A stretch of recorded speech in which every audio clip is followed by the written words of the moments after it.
औज़ुबिल्लाहिमिनश्शैतानिर्रजीम बिस्मिल्लाहिर्रहमानिर्रहीम अस्सलाम वालेकुम। आप देख रहे हैं YouTube channel real life study. This is the book of new Oxford modern English grade 6। Today we are going to solve full exercise of the poem the old brown horse.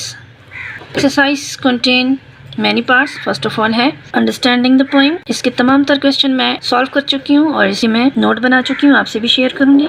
Next page पे है working with word. Working with words भी तमाम तर solve हो चुके हैं। Learning about language है और इसमें भी 2 क्वेश्चन है, ये भी मैं सॉल्व कर चुकी हूँ। इस पे लिसनिंग एंड स्पीकिंग है और लास्ट में है कंपोजिशन। एक्सरसाइज लास्ट तक सॉल्व है और आपको आपके हर क्वेश्चन का आंसर इसी वीडियो में मिलेगा। आइए फर्स्ट क्वेश्चन की तरफ। सबसे पहला क्वेश्चन है आंसर द फॉलोइंग क्वेश्चन। इन क्वेश्चंस के आंसर देने हैं। फर्स्ट क्वेश्चन है what do we learn about the horse from his appearance and behaviour. Answer लिखें इसका। The horse is shaky, weary, lame, half blind and sad. Next question. What does the poet ask the reader to do? The poet asks the reader, if you pass by the field one day, just stop for a word or two and touch him softly. Next question. When does the horse feel that life now is not so bad? The horse feel that life is not so bad when someone comes and touches him softly and gently. These questions are more challenging. Discuss them first. Why is the horse no longer used for riding? Give at least 2 reasons. The horse is no longer used for riding because the horse is old now. The master has bought a motor car. Next question. E question है who might have been responsible for neglecting the horse? Why was it neglected? Answer लिखें इसका। The master might have been responsible for neglecting the horse because he has bought a motor car. F question. What would you have done to make the horse's last years comfortable? Answer लिखें इसका। If I had a horse, I would have taken care of it. What is this poem about? Write a short summary of the poem. ये 2 question हैं। What is this poem about? का answer ये है The Old Brown Horse is a poem that pays homage to an aged horse, highlighting its endurance and resilience in the face of old age. अब इसकी summary लिखें। The Old Brown Horse is a sentimental poem that portrays the life of a weathered and aged horse. The speaker observes the horse's worn-out appearance but highlights its resilience and inner strength. The poem serves as a reflection on the passing of time and the beauty of endurance, emphasizing and lasting impact and memories of the faithful companion. ये इस poem की summary भी है और इस question का answer भी है। नेक्स्ट क्वेश्चन की तरह चलते हैं। Make this statement as true or false. The old horse is pleased with life. False.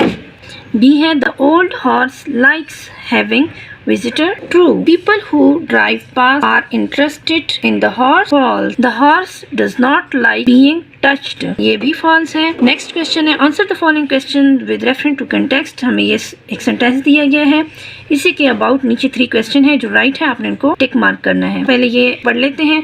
Oh thank you friend for the kindly thought for a horse who has had his day. The underlined phrase means. ये हमें 3 option दिए गए हैं, इनमें से कौन सा इसका मीन बनता है? Has now grown old. C option जो है वो करेक्ट ऑप्शन है। Next question. Do you think there is a rhyming pattern in the poem? What is it? इस पोएम की रेमिंग पैटर्न क्या बनती है वो हमने लिखनी है। तो the old brown horse looks over a fence, ये हो गया A. In a very sort of the way, ये रेमिंग पैटर्न बन गया A B. He seems to be saying to all who pass, इसका रेमिंग पैटर्न सी बन रहा है। पहला है A B C. Well for I've had my day, यहाँ वे है, रेमिंग पैटर्न इसका बी बन, ये बी है और इसका रेमिंग पैटर्न भी बी बन रहा है, तो इसके सामने लिखें B. I am simply watching the world go by, इसका रेमिंग पैटर्न बनेगा। इसका रेमिंग पैटर्न क्या बनेगा? डी, क्योंकि ये किसी के साथ मैच नहीं कर रहा, तो इसका रेमिंग पैटर्न डी बनेगा। And nobody seems to mind ई as they are dashing past in their motor cars. Past और कार्स, इन दोनों का पैटर्न एक ही बन रहा है, तो ये इसका पैटर्न है सी, इसके सामने भी हम सी लिखेंगे। A horse who is lame and half blind. Mind और blind इन दोनों का पैटर्न एक बन रहा है, तो इसके सामने हम लिखेंगे E. यूँ इसका वेरेमिक पैटर्न क्या बन रहा है? A B C B D E C E. Next 5 question है, which words and expressions tell us that the poet cares about the horse? Answer लिखें इसका. The poet makes the horse sound pitiable and resigned to its fate through these words expressions. I am simply watching, nobody seems to mind. A horse who is lame and half blind makes him feel quite sad, gives a little sigh once as full of life as you, etc. Question number 6 है, choose one stanza of the poem and summarize it in your own words. इसमें किसी एक stanza को select करके आपने उसकी summary लिखनी है. बेटा इस पोएम में 4 स्टेंजा है, मैं चारों की ही समरी लिख चुकी हूँ और आप भी राइट डाउन कर लीजिएगा. बेटा यहाँ से लेके यहाँ तक ये हो गया एक स्टेंजा, दूसरा इधर से यहाँ तक है, तीसरा यहाँ से यहाँ तक 3 स्टेंजे हो गए और ये 4th 1 स्टेंजा है. सबकी समरी मैं लिख चुकी हूँ. फर्स्ट स्टेंजा की तरफ चलते हैं. The old brown horse who looks over the fence in a very tired way. The horse is lame and half blind. It's look like that the horse is telling the people who are passing by him that he is old now. Nobody is noticing him as they are dashing past in their motor cars. Second stanza की summary लिखें. The old brown horse had a young coat, but he was once trim. Once the master liked to ride on him, but now master rides on motor car and it makes him very sad him. Third stanza की summary लिखें. Sometime a friendly person will stop near the fence where the old brown horse will be resting. That person will touch horse gently and the soft touch of hand will make the horse happy. Last stanza की summary है. The poet is asking the readers that if they pass by the field, you should stop to say a few friendly, kind words. This will make the horse happy and he might be saying thanks to you. Next page पे है working with words, यानी लफ्जों के साथ काम करना. पढ़ लेते हैं. Here are some words from the poem. They may be used with speaking about horse and riding. यहाँ पे कुछ वर्ड्स दिए गए हैं जो कि पोएम में यूज हुए हैं. किसके लिए यूज हुए हैं? हॉर्स के लिए या राइडिंग के लिए. Coat, riding, lame, rote, mane. Here are some other words which words may be added to the list above. Circle them. उनको सर्कल करें. If you don't know the meaning, look them up in dictionary. अगर इनकी meaning आप नहीं जानते तो dictionary से note कर लीजिएगा. You can look at guide word and entry word in the dictionary to help you find a word. यहाँ पे हमें जो वर्ड्स दिए गए हैं, ऊपर वाले जो वर्ड्स हैं ये तो पोएम ने हॉर्स के लिए और राइडिंग के लिए ये वर्ड्स यूज किए हैं. इस लिस्ट में भी ऐसे कुछ वर्ड्स जो कि राइडिंग या फिर हॉर्स के लिए यूज हो सकते हैं, उसे आपने सर्कल करना है. Race, stirrup, fetlock, saddle, rein, jump, gallop, canter, Shetland, pony, shoe, hoof. Next question की तरफ चलते हैं. सी है लर्निंग अबाउट लैंग्वेज, ज़बान के बारे में सीखना. Subject and predicate. Add suitable predicates to the following to make sentences. हमें कुछ sentences दिए गए हैं, उसमें हमने predicate की पुटिंग करनी है. आपको ये बताते चलूँ कि subject किसे कहते हैं और predicate कैसे कहते हैं. बच्चों आपके समझाने के लिए मैंने यहाँ पे predicate की definition लिखी हुई है. The part of the sentence, जुमले का वो हिस्सा which says something, जो हमें बताता है about subject, subject के बारे में. action, subject के action के बारे में हमें बताता है, उसे क्या कहते हैं? is called a predicate, उसे predicate कहते हैं. subject को उर्दू में फ़ाइल बोलते हैं. फ़ाइल का मतलब है काम करने वाला, एक्शन करने वाला. यहाँ पे 2 एग्जाम्पल हैं. Ali is reading a book, Huma plays. इसमें अली क्या है? फ़ाइल है, सब्जेक्ट है, ये एक्शन कर रहा है. जो एक्शन कर रहा है उसे प्रेडिकेट कहते हैं. हुम्मा सब्जेक्ट है और जो वो काम कर रही है वो प्रेडिकेट है. हुम्मा प्लेज. हुम्मा क्या है?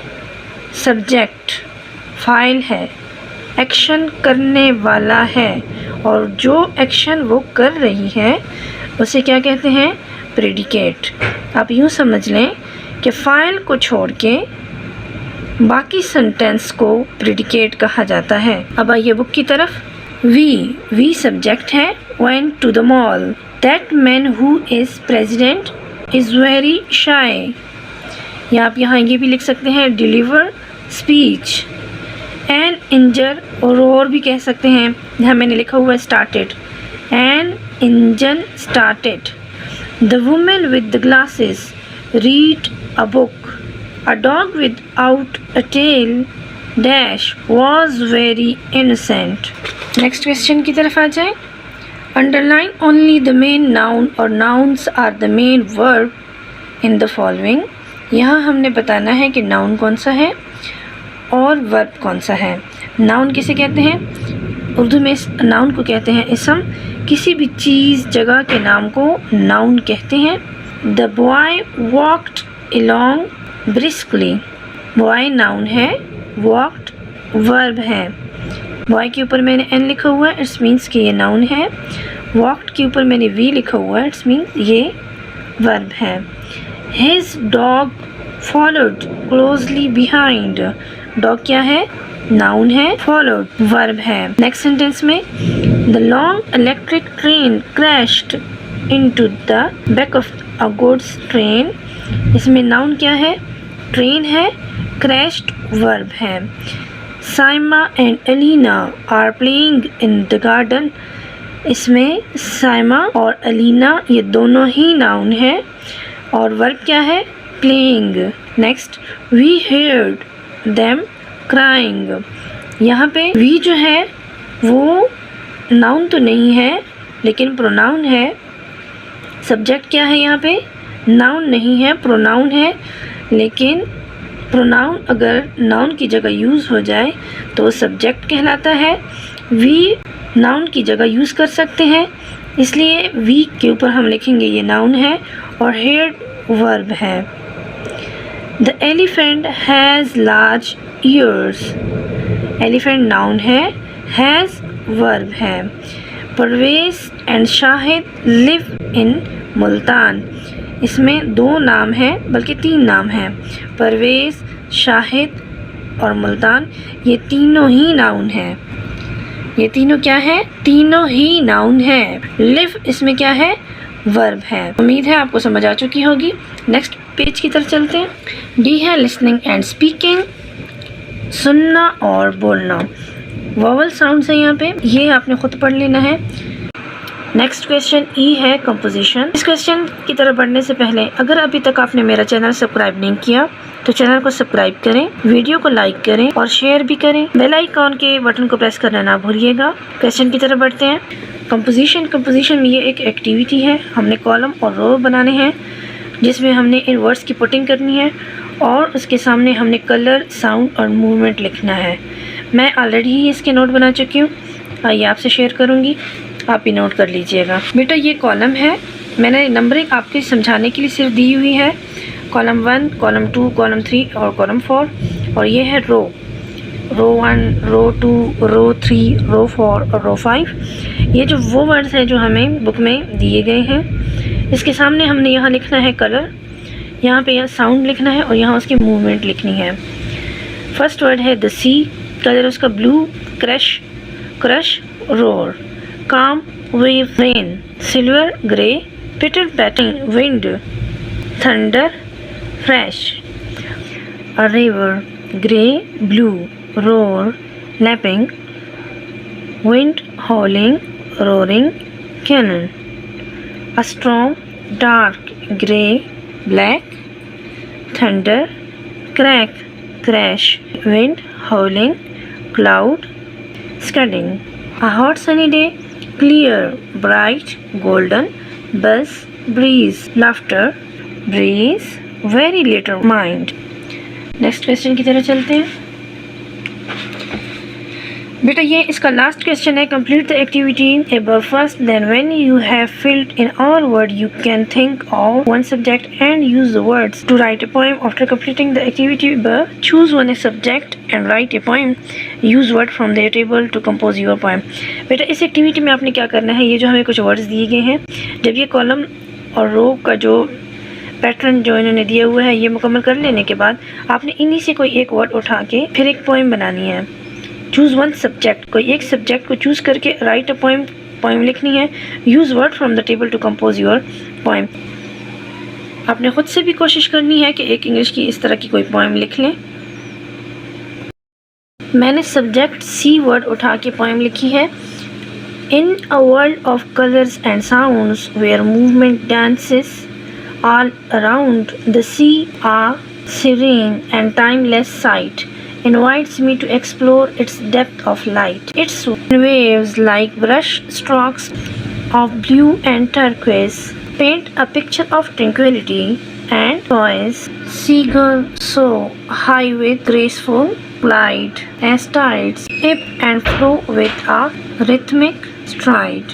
The old brown horse की तमाम तर एक्सरसाइज सॉल्व हो गई है।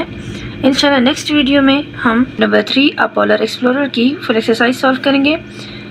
नई वीडियो में मिलते हैं, तब तक के लिए अल्लाह हाफिज़।